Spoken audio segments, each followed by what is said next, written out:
in terms of the NFC East, what we're going to say, and maybe someone disagrees, but what we have right now as the top team in the NFC East, the Dallas Cowboys, heading into the 2024 season. And when we talk about the Cowboys offseason, the main thing we're talking about is nothing. They haven't done anything. That's it's like Seinfeld, a show about nothing, an offseason about nothing for the Cowboys. They didn't re-sign Dak. They didn't re-sign Micah Parsons. Didn't re-sign CeeDee Lamb. All the prices are going up. Really no big free agent signings. And when Jerry Jones is saying this team is all in, the attitude and the actions of the Cowboys haven't really seemed to support that. Oh, hold on. No big free agents. Are you forgetting Minnesota Vikings legend Eric Kendricks? You know what's funny? Eric Kendricks. So the key additions to the team, if we're going to say, Eric Kendricks, Ezekiel Elliott, they joined. They drafted Royce Freeman. They drafted Tyler Guyton out of Oklahoma at left tackle, which actually potential there in that pick. Eric Kendricks is one of the additions. I was really surprised to see that because I don't know if you guys saw when Eric Kendricks or when Mike Zimmer left Minnesota, when he was fired, Eric Kendricks was one of the first guys to speak out. And he said, it feels so free around here. People aren't walking on their tiptoes anymore. And to see him go back with Mike Zimmer, I was a little surprised because I thought that relationship had soured, but apparently, I guess not with him returning. Was that a diss towards Minnesota? It was a diss towards Zimmer. When Zimmer left Minnesota, Eric Kendricks was like, oh, people can finally breathe around here again.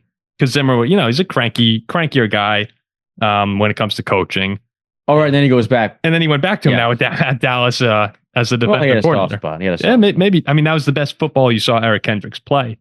And then losses for Dallas this offseason. They lose Tony Pollard. They lose Tyron Smith. Dorrance Armstrong had a good season. He's gone. Leighton Vander Esch retired. Stephon Gilmore's gone. Jonathan Hankins went to the Seahawks. So a lot more losses than gains for this team who's trying to get over the hump finally. So the key question we have here is Dallas good enough to win the Super Bowl as is?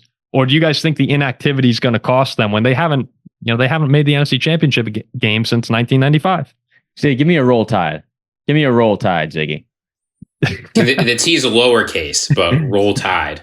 So yeah, it's not a question for me if whether or not Dallas's lack of doing much is what's going to hurt them. The side of the ball that would for that occasion is because Philly had a good offseason, and there's a world, actually a very clear world, where Philly win this division this year, and Dallas is a 5 or 6 seed. But Dallas, this team was a number 2 seed in the playoffs. I know so they lost a lot of pieces, which they did, but this is a team who was 8-0 at home. Like talent across the board. It's a contract year now for Dak. You look at their schedule this year too. A lot of their tougher opponents, teams like Cincinnati, Baltimore, the Lions, Texans, etc. They host them in a stadium where they play well. They're not on the road. A team like Philly's on the road. So I don't think talent wise, I don't think they're much worse than they'll be. Last year they were 12-5 division champs.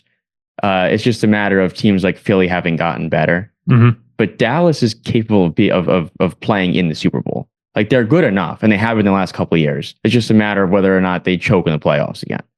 But their lack of not having a super active offseason for me will not be the downfall. Is not going to be like what stops them from being a Super Bowl contender. Like they still are. Okay. But like that's not what's keeping them.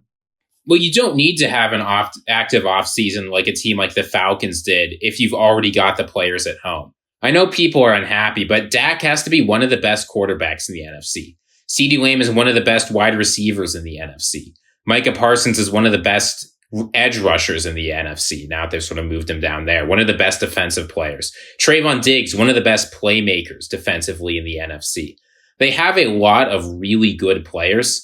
And while it's not great that they haven't really added anybody, if you've got one of the best quarterbacks, one of the best receivers, and some of the best playmaking defenders, you can absolutely win the Super Bowl, even though it's been really disappointing to watch them for the past few years.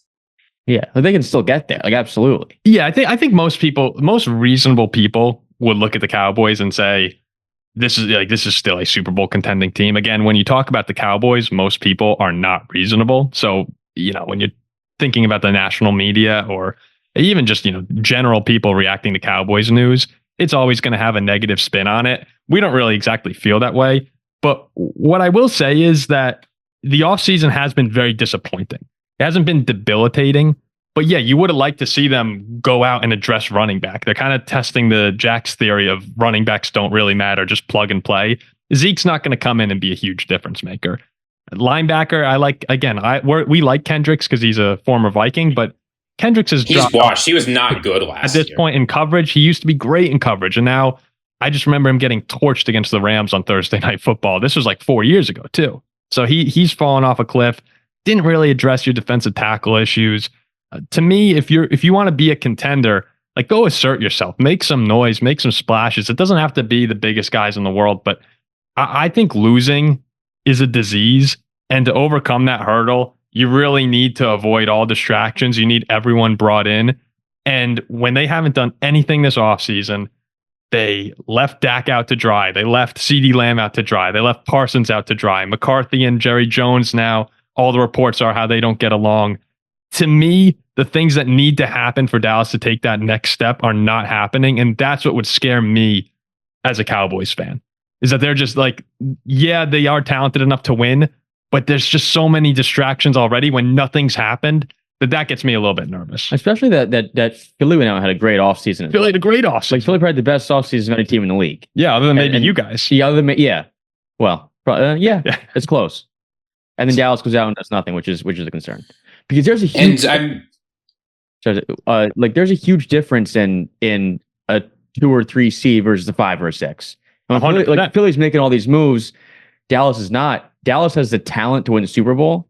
But if you're a 5 or a 6 seed instead of a 2 or a 3, that's that much harder. And they haven't been to the NFC Championship game, we all know, for 30 years. Yeah. If you go on the road to San Francisco, even if they win the wild card round, like that's a game that they haven't been able to win for years.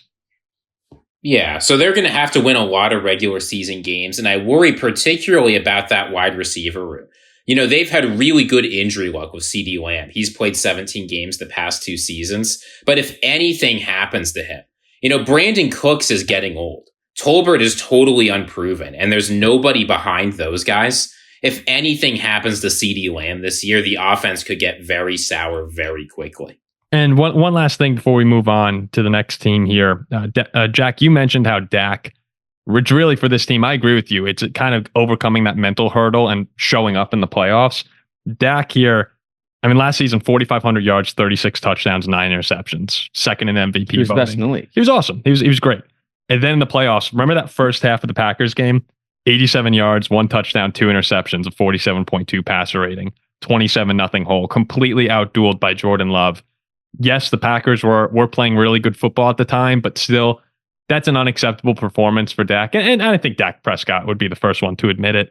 Ziggy brought up how we could sometimes be a little unfair to Dak because just 2 years ago, he had one of the best games of his career in the playoffs when he ended Tom Brady's career with a 4-touchdown performance in Tampa. So I don't necessarily think it's all about not showing up in the playoffs. It's just been a couple games here or there where, yeah, Dak unfortunately has had a bad game in the spotlight, and that's cost Dallas. So, yeah, we all agree the team is good enough to win, but they just got to show up when it matters. I mean, they've won 12 games 2 or 3 years in a row now, is it?